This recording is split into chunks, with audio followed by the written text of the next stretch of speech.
Hi, welcome to this episode of Insurance VC, PE, and MA. Today we have a special guest. His name is Dave Wechsler. How are you? I'm doing great. Thank you. How about yourself, Jeff?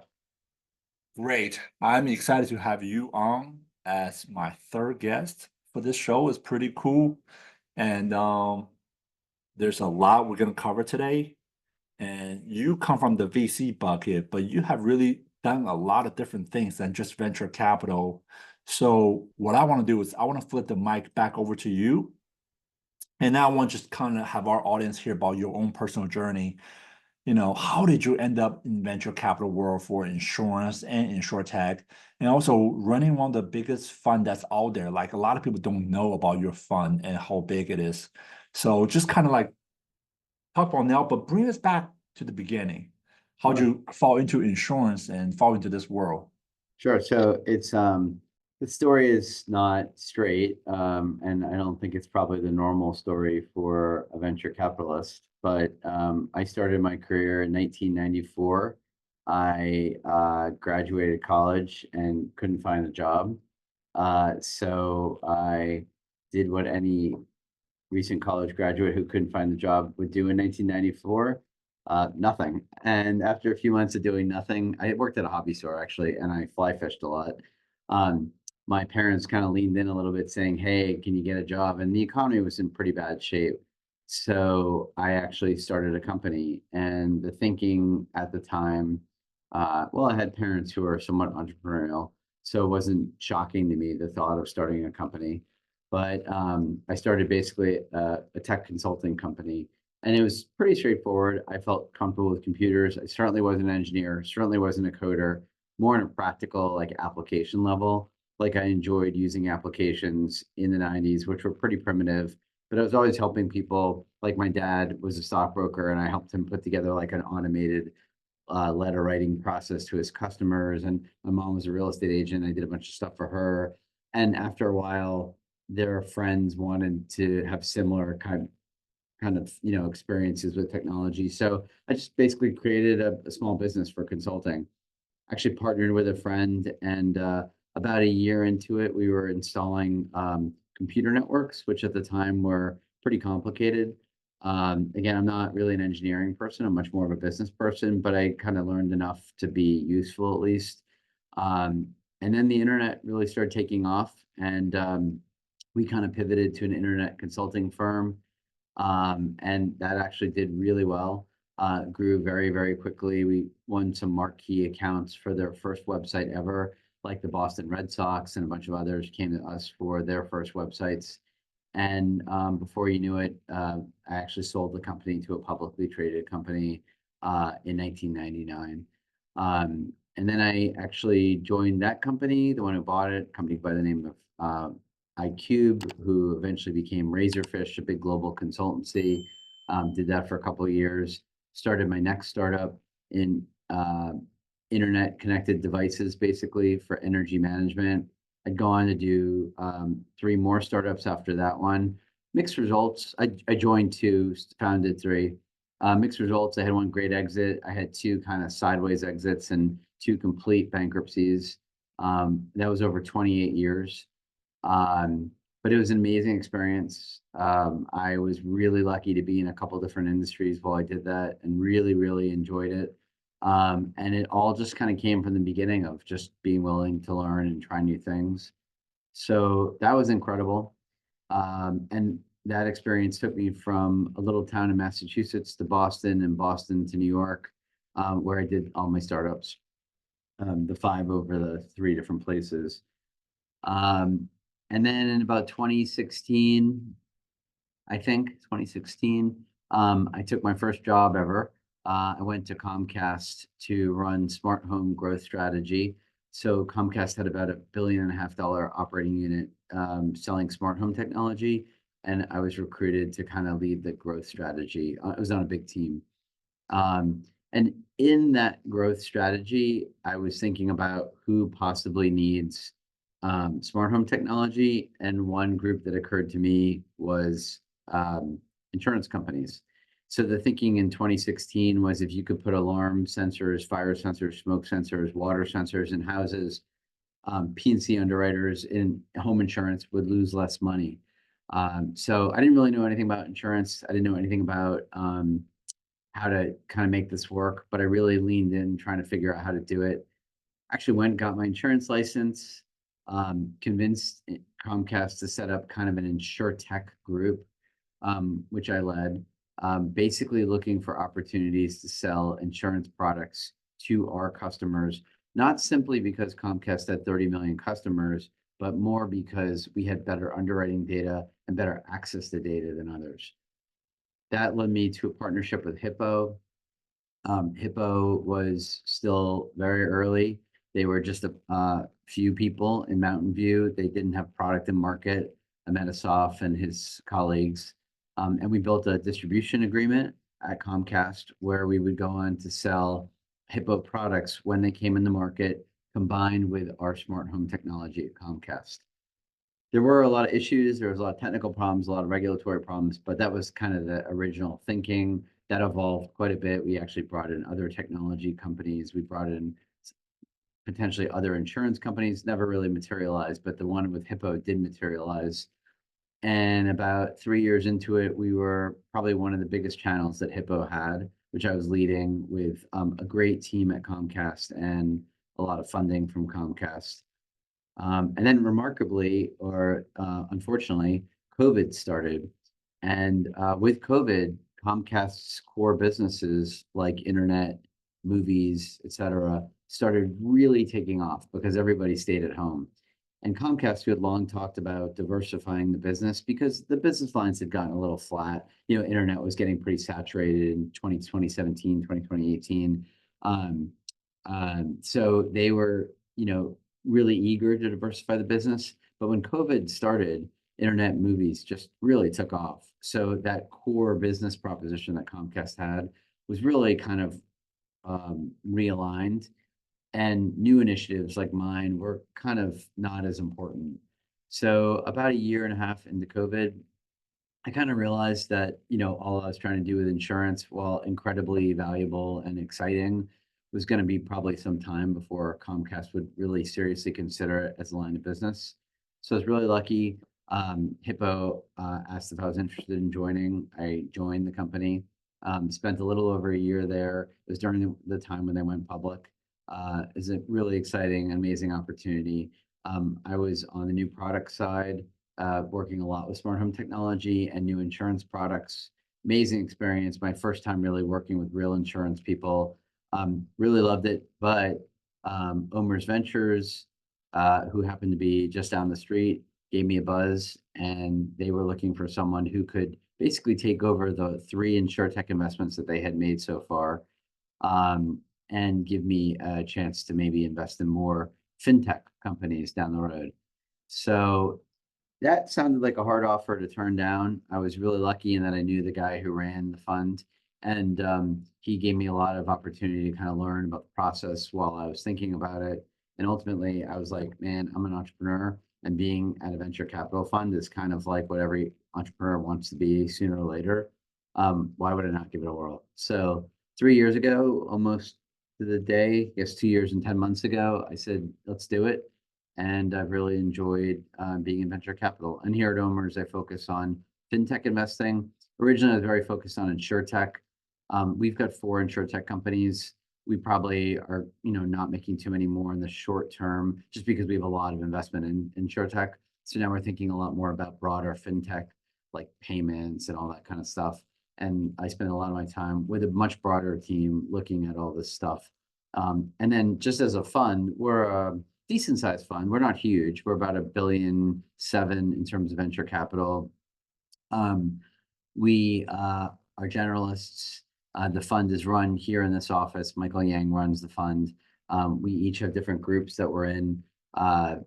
We are actually technically part of the OMERS retirement system, which is based out of Toronto. OMERS is one of the pension funds of Ontario. We've got about 600,000 people in the pension, and we actually invest our money, the pensioners' money, into venture. But venture is one small group of OMERS. OMERS manages a little over 100 billion in capital. And that's in major investments. Like we own nuclear power plants, we own part of the Maple Leafs, we own publicly traded companies that we acquire. So it's a big company, but the venture group's pretty small and very targeted. And fintech and insurtech are the areas that I focus on. That's a lot to unpack. So I'm gonna slow it down a little bit. It's funny how you said we're not a big fund, 1.7 billion. I'm like, that's a big fund, right? So to me, that's a big fund. Yeah, Um, it was a medium. It's a medium to big fund. Yeah. what percentage of the fund is in insurance? We don't disclose numbers, but we've got 4 portfolio companies in insurance, each of which has raised a decent amount. I would say I actually don't know off the top of my head, but it's probably low double digits in insurance at this point. Okay. We're in WeFox in Europe, ClearCover personal auto in the United States, Foresight, which is workers' comp in the US, and also Join Insurance, which is an excess and surplus. All MGAs, well, they're all actually carriers except for Join. They were MGAs, went to carriers. So it's not so much the technology software, it's more the kind of pure play insurtech competitor versus like a software play. But we are starting to look more at insurtech software now as well. Gotcha. I'm sure you guys are looking at AI since everybody Yeah, is I looking mean, at it's hard AI. not to. I mean, I think AI is a little bit weird to talk about just because it's not really standalone. So I've seen a lot of amazing insurance entrepreneurs come to me lately with amazing AI tools for automated underwriting, automated claims processing, um, you know, modeling, pricing, like all kinds of things. To be really candid, I kind of fake it till I make it. I'm not like a real insurance person. I have kind of 4 years of ancillary experience. Some of the stuff they come to me with, it's like so advanced that I have to take time with it, understand it. But I'm really excited about the opportunity. I think it's a huge one. And I've built a really nice network now of kind of people deep in the insurance industry that when I see some of these cool tools, I bring it to them and I get feedback. So it's exciting. Now that we're on this podcast, I want to talk about your podcast. We're gonna get to that in a second because I think what you're doing with your podcast is super cool. I Thank want you. to get a way to redistribute your podcast onto our channel. When we want to educate our audience, because I said earlier, like a lot of people don't understand VC guys, and you guys are like shadow bubble people to me, right? Yeah. So when you join the venture capital world, how many deals, and not just speaking for yourself or your company, but in general, how many deals do you think the VC guys see before they deploy one investment? Thank you for watching this video. Now a quick message from our sponsor, Mav. Thanks, Jeff. I want to let you all in on a secret that top producing agencies don't want you to know about. If you're in P&C insurance, you know firsthand how much you're getting squeezed by your call center. It's becoming less predictable and less economically profitable to scale. But here's the thing. The top producing agencies making over $100 million are not running their leads through a human-based call center. They're running them through an AI expert like Mav to qualify, quote, and hand deliver the highest intent qualified leads to your agents. Mav takes care of the back and forth, having unlimited 24/7 conversations with your leads that are personal and relevant so you can scale to the moon. Ready to ditch your call center and 10x your agency? We're giving the listeners of Insurtech $15,000 worth of credit to try Mav. Head to hiremav.com/insurtech to claim this offer. Okay, so I'm really glad you're bringing this up. Let me elaborate a little bit more about this whole thing because I did 28 years of startups. I was ghosted by probably 500 VCs. I raised VC in one startup that I founded and 2 that I joined. Well, actually 2 I founded and 2 that I joined, I guess. Um, VC is not right for most startups. And to think about venture capitalists in one category is very wrong. So, and I know this because all day long I get emails and phone calls. I mean, I probably get 20 emails a day from people looking to raise money. And of the 20, I'm guessing, but I suspect 10 probably shouldn't be raising VC. 5 are approaching the wrong VC, and 5 just don't understand enough about where I focus, but they're closer than the other 15. So the 10 who shouldn't be raising VC are non-VC backable businesses. Every day I say no to companies that I love, that I'm jealous of, that I wish I started, that I wish I could start today, but they're just not venture backable. And the reason why they're not backable as venture capitalists is that we have to get a certain level of return, and we have to model that return on every investment we make, because we're wrong 7 out of 10 times. They go to zero. So we have to be right about at least one of the remaining 3 to recover all the money that we lost in the 7 that we were wrong on. So people like to laugh about the VC mistakes. People like to think that VCs are just, dishing money out left and right. But the reality is that when I meet you as an entrepreneur, I have to believe if I'm putting 10 million into you, that I can easily get $100 million back. I'm underwriting to a 10x return, and that's at a minimum. So when you come to me and you've got a very small but powerful, valuable business, but I see no way to get it to $500 million in value, $1 billion in value, I just can't do the deal. It's just not what I invest in. My mandate's very different. There are smaller VCs who will gladly take a double or triple, or maybe want to put out 100,000 in money and hope to get back $500,000. But when you're somebody like an OMERS who writes a $10 million check, you're basically, the checks that you write, you're basically saying, I can convince myself that I'm going to get back 100 million. And by the way, that's my return. Now imagine I own 10% of a company. It's got to get to $1 billion exit for me to get the 100 million out. So when you come to me with like a great restaurant concept, it's probably a great idea, make a lot of money. It's unlikely that you're going to sell it or IPO for $1 billion. So people have to understand that first. Second, then the next 5 are they wrong groups. I only invest in things I know. So I invest in fintech and Insurtech. If you come to me with gaming software, just got one a couple minutes ago. If you come to me with a platform for biopharma, I got one earlier this morning. I actually don't even know what to do. It's like I'm so busy that I just have almost given up replying to emails, because it's just like they're not the right ones to send to me. So I'll get to your question, but yeah, you want to ask me something? Yeah, I mean, do you think you just copy on these mass email Yes. blast? Yeah. Okay, so there's founders that's not reading people's thesis and not paying attention to who they send an email to, just blasting across all venture guys. You can go to my website. You can go to OMERS Ventures website and see exactly what I invest in. So why are you sending me a biopharma pitch?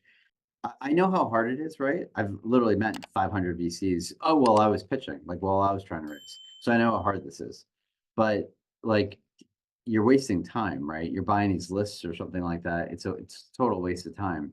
More importantly, you're hurting your brand, because like you should be, if you can't take 5 minutes to read my bio, like I would prefer like you go to my LinkedIn and say, hey Dave, I see you're connected to this incredible biotech investor who I would love to talk to. Would you mind talking to me to see if I can convince you to talk to him or her? And that's a viable way. But if I'm just getting a cold email, it just doesn't work. And again, this is no deference to smart founders. It's just simply like, I have a focus area, right? So now it's like, so 10 of the emails I got today were just not really VC ready. 5 were wrong VC, wrong fund, wrong something. Like, oh, we also focus on a stage. We focus on Series A to Series C, which means you probably have $1.5 million in revenue, maybe $1 million in revenue, up to maybe 10 million in revenue. Today, 2, I have an idea, will you talk to me? Now, I will tell you, I usually actually do take meetings with people who have ideas, because I'm just trying to get back because I got ghosted so much. But like neither one is going to get money from me. And I say that up front, I can't invest in you. It's like just not what I'm paid to do. I have a job, and my job is to find investments that fit the profile we agreed to as a fund, and you're not going to fit it. You may in 3 years, so I want to get to know you because I want you to call me in 3 years, but right now you don't. So it's hard for people, I think, to get that. So let's go into the next one you just mentioned, like what stage you guys investing in. Yep. Can you talk about what stage that you guys invest in, and also in general, like the breakdown of different type of venture capital who invest in different stages? Yeah. So the stages are very broad. And by the way, you can always find exceptions to anything that anyone says, and certainly what I say. But broadly speaking, most VCs will be pre-seed or seed, which is the earliest. Pre-seed is typically maybe a smart founder who's done it before, who needs, 100K to kind of get going for something. Or maybe just two very hardworking people that somebody has confidence in, right? Maybe soon after friends and family or angels. A seed is typically a little bit later, but maybe you've built a prototype or something like that, but still very early. Those two make sense? Yep. Okay. But you're probably very little revenue, right? So seed, you probably have, I mean, again, it's all case by case, but maybe 50K in revenue, 100K in revenue. You're probably looking at like a seed type deal. And these are investors who maybe want to put $1 million. So pre-seed maybe 100,000, 250,000. Seed might be 500,000 to maybe 2 million. These are seed deals. And the idea is that these are going to fail even more. Like where we invest is another group where seed and pre-seed failed. The failure rates are unbelievable. They're like 95%. So, but that's okay. Like that's what the investor is used to. That's what he or she is underwriting to. And what they're underwriting to is they meet the founder, they probably they looked at LinkedIn, they call people that the founders and talked to for 20 years. They want to know who you beat up on the playground, how you did in your first job, like that kind of stuff. And, that's where they're investing. Series A, typically $1 million in recurring revenue. And recurring is important because and this is always a problem with insurance.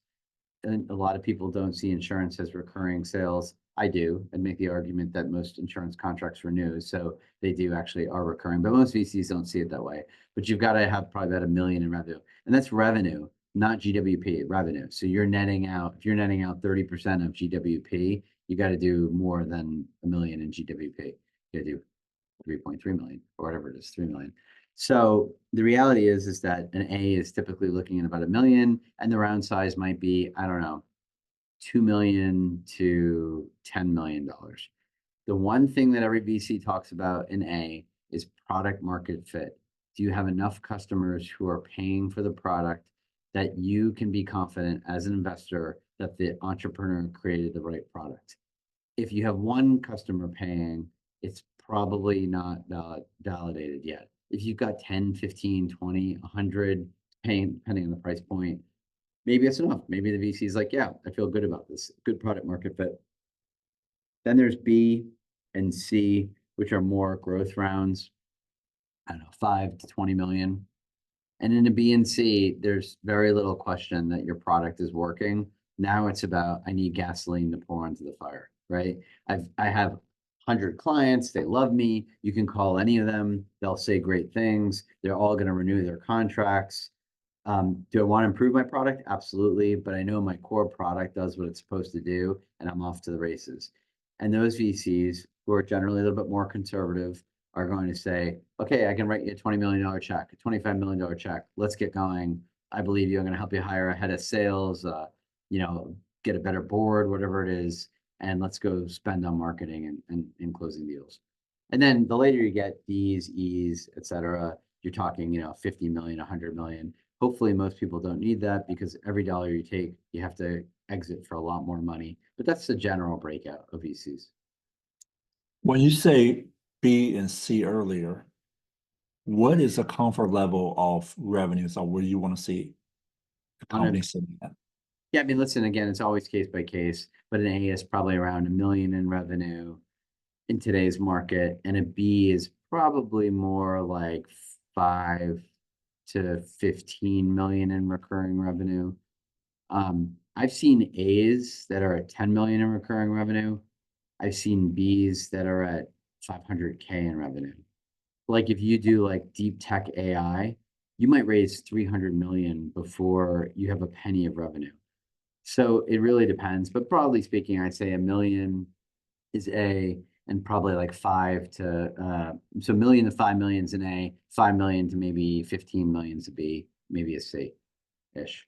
But again, ask 100 VCs, probably get 100 different answers. But that's ballpark, And another area that's interesting is lead investor versus joint investor. Can you go into a little bit about like why some company always want to be the lead and why some company say, you know what, go find a lead and then we'll join? Investors, whether you're VC or private equity or stock investors or anybody, or crypto investors, you have a thesis. And the thesis is, I think this is going to happen, and this is how I maximize that opportunity. Certain VCs, like OMERS, tend to believe that we want to be very hands-on on diligence, and we also want to be very hands-on on governance with the company. So in other words, if I'm giving you a $10 million check, I'd like a board seat. And part of that board seat is me getting information on your business as it grows and me having an opinion at the boardroom table about what should happen. Usually an entrepreneur will only give one board seat in a round. So if you're raising, say, a $10 million Series A, and one person says to you, I'm in, but I don't lead. I can do 1 million. You say, great, I need 9 more million, but I have to find a lead. Part of that I don't lead means I don't want a board seat. Like, I'm just going to give you 1 million and I'm going to hope for the best. Go find a good lead investor. I would say I'm going to lead. I can lead with a $7 million check, find 3 more million, and we can close this thing up. But I'm taking the board seat. And that's why I will lead. And another thing too, we have a very specific kind of pricing model that we try to follow. It's always industry specific, company specific, but I can pretty quickly, as you pitch me as an entrepreneur, tell where I think you should be based on what we like to invest in terms of revenue, size, how much money you've raised, that kind of stuff. If you're outside of the parameters, doesn't mean you're not a great company. It just means that our investors won't get comfortable, so we're not going to get it approved. But part of that is I need to price the round. That's what a lead does. So a lead says, I think you're valued at 20 million today. I'm going to put 7 million in on top of it at a $20 million valuation. So the lead sets the price and typically takes the board seat. And honestly, the lead also, I think, should help you fill out the rest of the round. So if I can only bring in 7 million on a 10 round, I should be telling you, don't worry, Jeff, I can also help you find 2 or 3 other investors to wrap this thing up, because my brand should be good enough that I can help you do that. I shouldn't put it on you. So as a lead, these are all my responsibilities, as well as board reporting, compliant. I mean, like, there's a lot of regulatory stuff, blah, blah, blah. And as a lead, we have a lot of responsibility there too. But that's generally what you're seeing in leads. That was a great breakdown. Like, that might be one of the best breakdowns I've seen. Like, Thank you. just I so appreciate it. simple, clear to the point. Well, dude, I my love entire that. life, I didn't understand any of this. I didn't understand any of it until I was a VC. I raised venture capital, I didn't understand it. And now I sit on the other side. I'm like, wow, I did this all wrong as an entrepreneur. Like, I would do it totally differently. And I mean, if there's anything you take away from this, I hope, is at least research the VC you're reaching out to. And before you even meet with him or her, at least be able to articulate why you actually need venture capital and why a venture capitalist should invest in you. There are lots of other ways to raise money. Banks, friends and family. There's all kinds of like programs. I mean, there's like a lot of ways to raise money. VCs have one mandate: make a lot of money, and for their investors. And by the way, my investors are pensioners in Ontario. So like, I'm not investing for me. Like, I'm investing. It's not like I'm sitting on this pile of personal cash that I'm putting out and I want to make 100x on it. Like, I'm literally worried about the retirements of the people in Ontario. So when we invest, that's the diligence that we're doing. Do we feel good about this investment for a retiree to make money off of? I mean, I don't know. Like, that's what we're trying to figure out.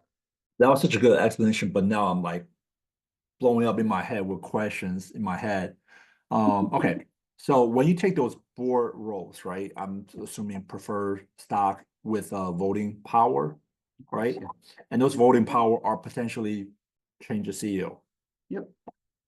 I'm not talking about you in general, but Yeah, sure. there are industry time when the right founder is not the right CEO, and some founders should have co-founders, and some co-founders shouldn't be co-founders, and they should just have one founder. Like, how do you see that whole thing? Yeah, I mean, every investor feels differently. I have a point of view, and I'm sure others, even in my firm, don't agree. But I think it's very hard for a founder who is, in a garage, like his parents' basement or her parents' basement, like I started my first startup. If I had grown my first startup to, say, an IPO level, what a joke. I mean, like, I knew how to start a business with no money and get it to millions in revenue. And that's what I knew. I didn't know what to do if I had, 1,000 employees or have to get to 300 million in revenue. So my belief is that there are founders, there are growers, and there are kind of like, exiters, right? And there are amazing entrepreneurs who can go the whole way, but I don't think it's the norm, and I have no problem with that. I love them when I meet a founding entrepreneur who has the confidence and knowledge to say to me, I think I'm good, through the Series B. And then at that point, I'll probably be at like 40 million in sales, and I'll probably be way over my head. And probably at that point, I'd like to recruit a CEO who looks like this or like that or has this experience. I'm like, damn, that's awesome. Like, you're self-realized. I personally would much prefer that than somebody who's telling me you're going to see me on the New York Stock Exchange in 6 years, banging the gavel as the CEO, because I just don't think it's realistic. Prove me wrong. And there's plenty who have, but I mean, it's just not, I don't think it's realistic.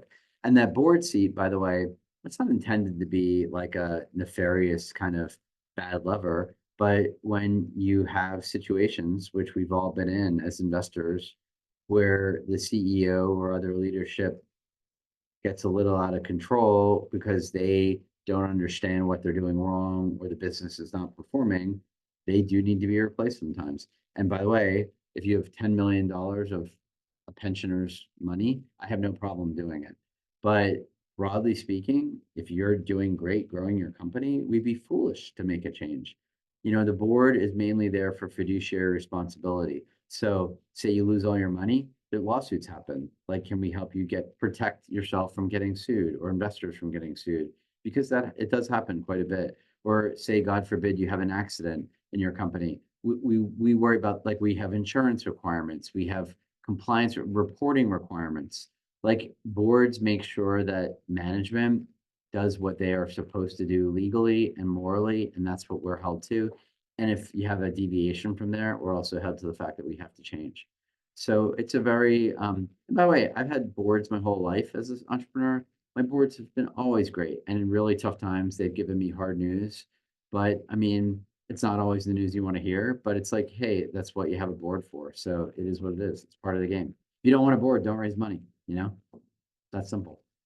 Is there there's a time that I see a lot more Insurtech 2.0 versus 1.0, that 1.0, which is just tech people, right? Tech people rushing in and said, we're going to digitally transform the space, replace the brokers, direct to consumer. 2.0 is a little bit different. 2.0 is like, we're going to work with brokers. To my opinion, right? This is my opinion. Yeah. 2.0, we're going to work with brokers. And also really 2.0 is we want more insurance industry people to be part of these Insurtech startup. Can you talk a little bit your thought about that? Because I love the fact that now you're running fund, an Insurtech fund, and you're from insurance. You have insurance background, not like 20 years, but you have insurance background. And I've been on the seat of raising, which I'm still is today, right? That I have sat there and talked to people who never held a full-time job and now manage a $250 million fund. For real, true story. Two of them, both just graduated from college, both held internship with venture capital because their degrees, because what they major in, because where they went to school. And now they're both running this $250 million fund. I was like, this is unreal. You never held a full-time job. I'm looking at their LinkedIn. So I appreciate guys like yourself, guys like, Adam Blumenkreuz out there, the real, I'm not gonna say real, people come from insurance and running an Insurtech fund. I super appreciate that. So yeah. Well, I think, listen, most of venture, everything in venture really, like, in later stages or investing, is math, right? And math, I'm not great with math, to be honest with you. So a lot of analytics, a lot of spreadsheets, a lot of analysis, but that's in the later stages. The later stages, like in a B or C or a D or private equity, it's really about how is the company performing. So show me your financials, show me your numbers. How much money do you spend to acquire a customer? How much return does the customer have? And these are things that math people do very well. But I think what operators like myself do well is intuition about founders, intuition about markets, kind of an understanding of where trends are going. And to your point about Insurtech 1.0 versus 2.0, I think Insurtech 1.0 was very much about digital distribution, electronic underwriting, et cetera, all of which was really good. And I give credit to everyone in Insurtech 1.0, pioneers. These folks were the ones who changed the way the insurance industry worked. Most did not succeed though, and I think because the allure of growing fast, because of a lot of venture capital money, VCs screwed it up for a lot of people. They wanted companies to grow fast, and what digital underwriting did, unfortunately, was make it a little too easy to underwrite. So you could underwrite bad risk a little bit more easily, and so a lot of the scale came from underwriting bad risk. 2.0 is much more about underwriting advantages, underwriting acuity, better distribution, which also includes better information and distribution. So I think it's just a very refined model, not fighting the ecosystem, not fighting brokers and agents, working with them, being part of it. But there's one thing I want to say there, which I'm a tech entrepreneur at heart, and what tech entrepreneurs do really well is beat their chest, talk about disruption, claim the entire industry is screwed. It never works that way, but the entire industry moves because of it. And then the next gen of tech entrepreneurs come in, and they're exactly what's going on now. But I've been in the cycle like 10 times, right? Like all the early bets are wrong. There's not all, but a lot are wrong. The second generation, less wrong. The third generation is where we start to nail it. It's you find it, right? And if you don't have people pounding the table screaming, this is the disruption, it never happens. So for all the people who took the bullet in Insurtech 1.0, I salute you because they're the ones who really, led the path. And now in 2.0 and arguably 3.0, AI might be Insurtech 3.0. You've got now an awareness and an understanding. No insurance company, no carrier, no reinsurer was talking about AI models 5 years ago. Now every one of them wants to talk about it right away because they realize they missed Insurtech 1.0. So they're all saying like, we got to think about this shit. This stuff faster. VC swear a lot. We have to think about this stuff faster because it moves faster. So I think that's what Insurtech 1.0 did, and I really think that the entire industry benefits from it. We all go to these conferences, and what we talk about is like night and day compared to like 8 years ago, 7 years ago. It's awesome. It's so cool, and I think the 1.0 guys were the ones who did it. Now I'm gonna put you on the spot with some hard questions. I feel like 2 years ago we're at the transition of Insurtech 1.0 to 2.0. Do you think 3.0 is here? Yeah, I mean, listen, a lot of us are anxious to invest because we don't understand what AI is going to do. So when you make an investment, you assume it's going to be 7 years before you see your money back. What's going to happen in 7 years, right? Like it's scary. I see these fantastic companies who are like at a B stage pitch us, and you're like, I saw a demo yesterday of three smart programmers in a garage, and their demo was better than this company that's raised 75 million and has 30 million in revenue. And then you're like, do I invest in the three folks in the garage or do I invest in this, 6-year-old company? I don't know what to do right now because it's changing so fast. So I think the answer is probably, yeah, probably. So are you going to ITC Vegas? Of course, man, I'm speaking. In fact, I'm speaking on a panel about how to make yourself investable Thursday at 3:20. All right. So unfortunately, this podcast is not going to drop before ITC Vegas, All right. but make sure if you love this episode, go follow Dave, go follow his company, his firm, and give this episode some love. Like this episode, Definitely. and I'm sure like there's gonna be so many more little mini series that we can build out of this. But I Yeah. want to get back to what you just said. Something you just said. I want to make sure you finish it because it was so dead on. We were, working earlier and building some thesis on this new thing I'm working on in stealth mode. But almost every company we talked about was like in past tense. We're like, well, even though this company is cool, but there's another one coming and they're using AI. The amount of founders right now that's launching and that's adding the AI tool to their belt is crazy. Crazy. I mean, I'll tell you, we have one area that we're looking at. It's actually not in Insurtech. It's a specific area that our team's looking at. We've seen 7 demos in the last 5 days of companies offering products in the space. Each one is better than the next. And it's to a point where it's like, how do you even decide?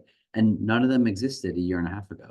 So it's like, oh man, this is getting crazy. Like, I don't even understand who's going to win in this. Like, Yeah. nuts. Also, another point, this might be my view.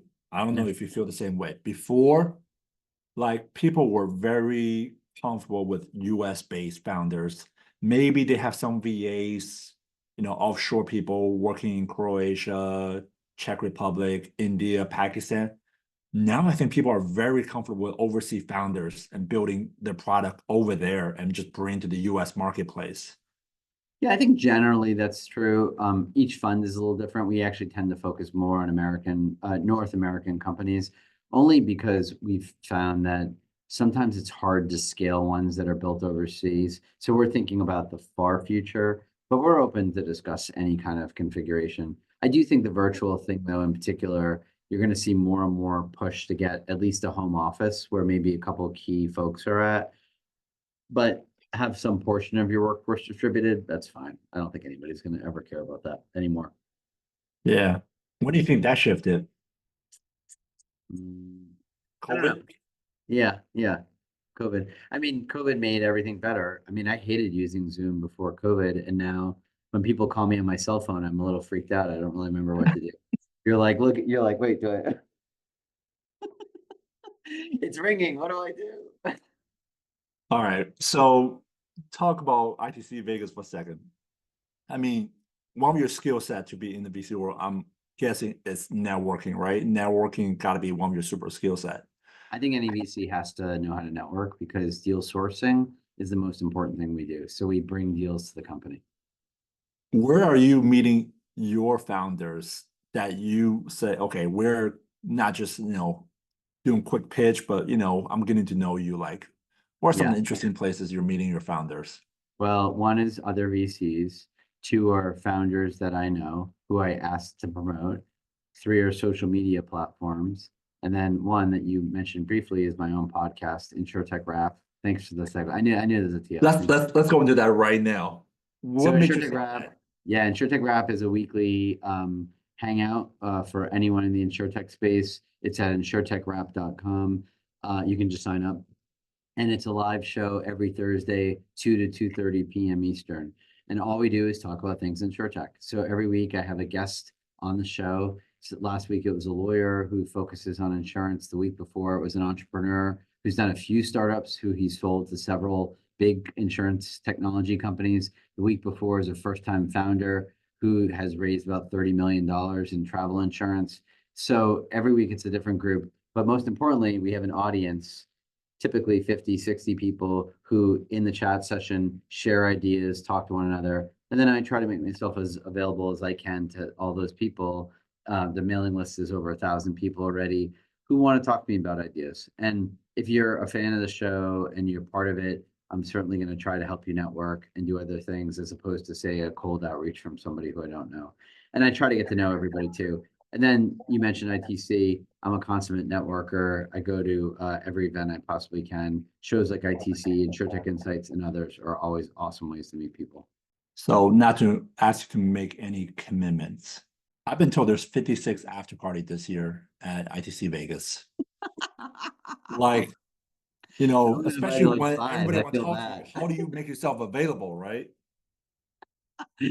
Well, yeah, I mean, VC is a little bit funny. Like you got to meet a lot of people. You know what the VC dream is that the next big deal calls you, right? So like that's what you work to do.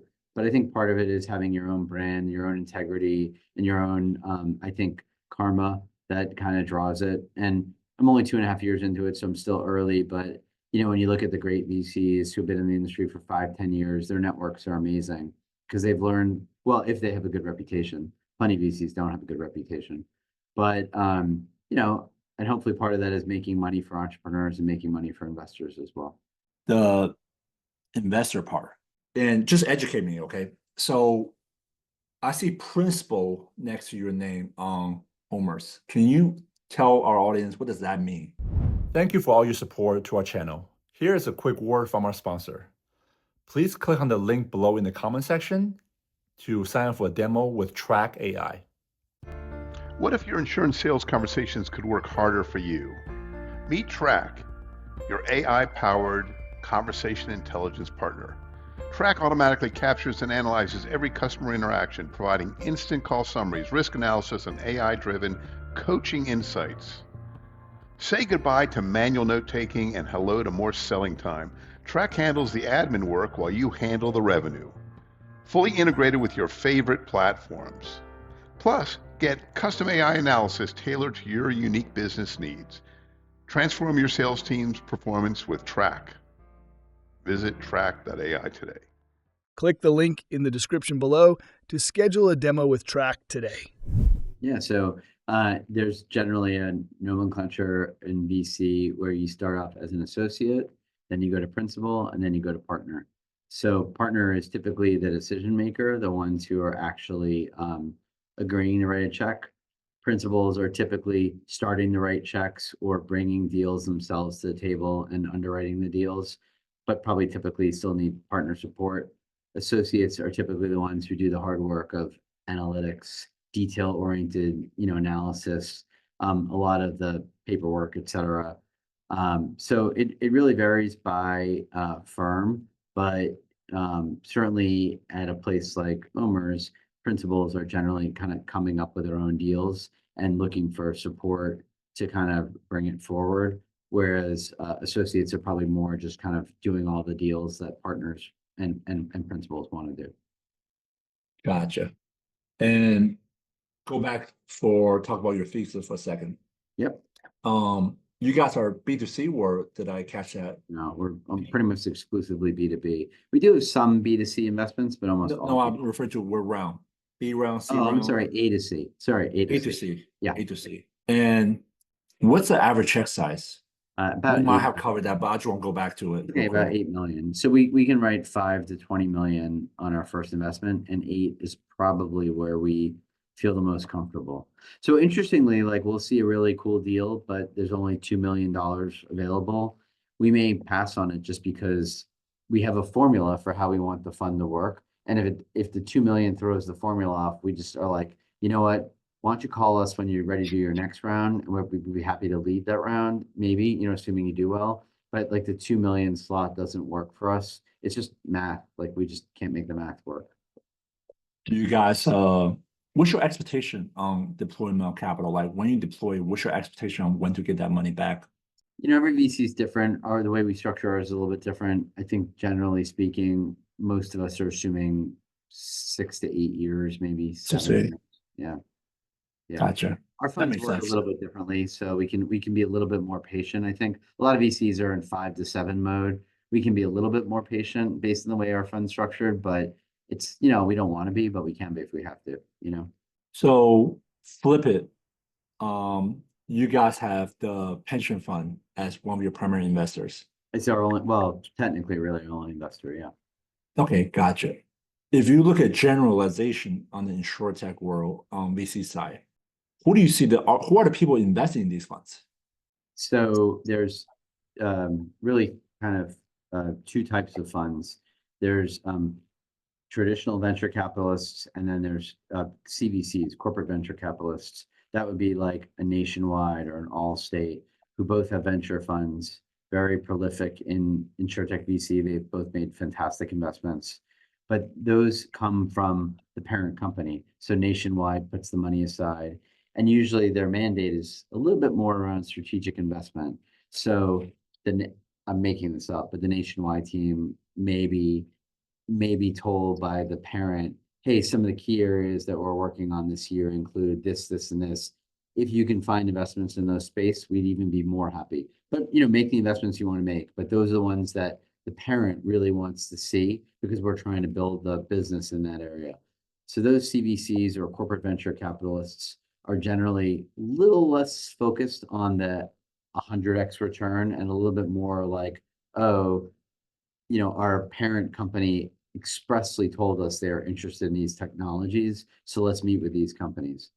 Then you have traditional VCs who typically have everything from school endowments to hospital endowments to just wealthy individuals who they say, I'm going to go invest on your behalf and I can get a big return. And those investors are very broad-based. We're a little bit different in that we're a pension fund that direct invests. Most pension funds don't direct invest. Most actually invest in VCs. So more often than not, most of our peers will invest in great insurtech funds, but we actually chose to make investments direct. We're one of the few pension funds who does that ourselves. Okay, I have a question, and I know you're going to be very biased on it. The entire United States population is 80% east of Texas. Is it 80% east, really? Yeah, 80% live east of Texas. But if you Isn't look at California the biggest state by far? if you look at like insurtech investment, right? There's what, $70 billion the last 6 years. 82% come from one state, California. California. Why is that? Who are these 82% people Making the investment or where the investment making the is? investment? Yeah, well, a lot of it's Silicon Valley. We sit in the hotbed of where venture capital is. I mean, New York arguably has a pretty prominent venture scene. New York has 8%. Yeah, yeah. But I mean, Silicon Valley and New York are the two hotspots. So, I mean, there was a real move to kind of spread out venture across the US, and there's a lot of fantastic incubators and smaller funds in the middle of the country who arguably have a heartbeat on, say, insurance, because there's a lot of great insurance companies in the middle of the country. But, a lot of the folks on the West Coast and in New York are paid to make venture investments because Silicon Valley and arguably Boston and New York are just places that a lot of innovation have happened in. So I can't really explain the phenomenon, but it's just kind of the way it's always been. I do think it's spread out a lot more, though. There's so many great venture funds even in the middle of the country, too. We've co-invested with a few. So I do think that's changing, but it's going to take time. Yeah, I think just the size, the big checks still come from very few of the big players. Well, you drive down Sand Hill Road, which is just a couple of blocks from here, and there's like trillions of capital under management and venture. And, the success begets success, right? Like some of the early funds who did really well have no problem raising another billion in capital or 2 billion in capital. So it takes time before other people can prove themselves out. But, ultimately, it's a global industry. We focus a lot in North America, but most VCs are very international. Most want to see deployments in other countries. Everybody acknowledges that other countries have a lot of upside. So you'll see more and more venture dollars go into those countries, Singapore, Asia, Europe. And as those businesses are more successful, the CEOs of those companies become venture capitalists. They are very likely to raise money to start their own venture capital funds. And then suddenly you're not in the middle of the country trying to figure out how to get on a plane to California. You're actually going to, the closest city because there's some great venture funds in it. So I think we got a better world when that happens, honestly. And even OMERS, we're in Toronto, New York, and San Francisco. We're biasing towards major centers, but we strongly focus on Canada, which, has a great venture scene, but we're trying to keep our commitment to Canada as well, just to make sure the Canadian ecosystem does well. That's pretty cool. Man, I have learned a lot, and I can even imagine like some of our viewers how much downloading they're getting from this episode. Well, that's good, man. I appreciate you giving me the opportunity. It's always nice to talk for an hour about yourself and what you do. So I'm gonna ask you another question. And if I have you on the podcast a year from now, what are some comfortable personal goals you have for yourself and uncomfortable personal goals you have for yourself? So that's getting more fit. Growing my hair back. No, I mean, listen, VCs want to do deals and we want our current portfolios to do well. So I want to invest in more companies and I want to help my companies that I invested in do better. Those are comfortable goals because they're what I focus every minute of every day on, right? So I'm on 6 boards, I think. What do my companies need? And then how do I find other great companies? Comfortable goals and things that comfortable in the sense that I feel comfortable doing them. They're not easy. They're things that I feel comfortable doing.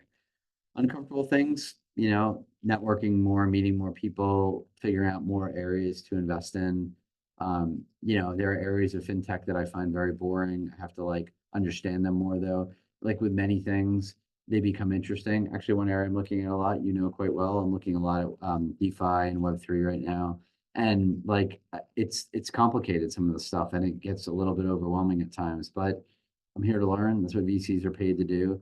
So I got to push myself. And when it's in something that's sometimes a little boring, like aspects of insurance, like I like Insurtech investing, but there's some aspects that are just deadly boring, but you got to learn them. So you just like sit there and you figure it out. So that's just part of the job, you know? So any year I'll be great at all that. There's so many for insurance. There's like nuances in different areas every single day. And it's like changing fast too, from AI to climate change, like Yeah. Hurricane Helene is like something that's going to change insurance. But you know what's really cool, and I think you've seen this, is you get to go to these conferences now where it's no longer just a bunch of nerdy engineers, it's a lot of insurance people too. And you can have a conversation with them over coffee about your awareness and your knowledge, and you can kind of test yourself and learn. And I love that about like ITC or Insurtech Insights or even Insurtech New York and others, where you can talk to insurance people and really get a sense of like, yeah, I know the space, or I gotta work harder here, and learn more. I think it's really cool. It's an accessible industry. It's smaller than it feels, you know. Or rather, it feels small. It's smaller than it is, you know. So it's good. I love this episode. This episode's cool. We learned Thanks, a man. lot. I agree. I I learned agree. a lot, and I hope our audience learned a lot. Awesome. Well, let me know what else I can do for you. All right. Dave, thank you very much for coming on this My pleasure, episode. Jeff. It was awesome. Thank you. I'll talk to you soon. Okay. Bye-bye.